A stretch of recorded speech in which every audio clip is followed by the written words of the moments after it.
Magandang tanghali mga kapatid. Muling inihain ni Ako Bicol Congressman Alfredo Garbin sa Kamara ang Charter Change Bill o panukalang baguhin ang konstitusyon.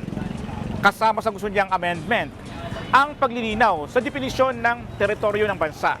Kung ikaw ang tatanungin namin kapatid, napapanahon na bang pag-usapan uli ang Charter Change? Samahan niyo ako at magtatanong tayo dito. Ay, sa mga ganyan, hindi naman ako aware sa mga ganyan kasi bahay lang naman ako eh. Oo sir, kasi babago rin yung panahon natin eh. Sa tingin ko hindi napapanahon. Kailangan nila unahin na magkaisa muna.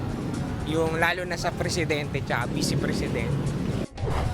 Sa akin po, ako po, agree po ako. Kasi po, sa panahon po natin, modern na po ngayon eh. So, kailangan na din po, sa tingin ko, i-innovate po yung mga, yun po.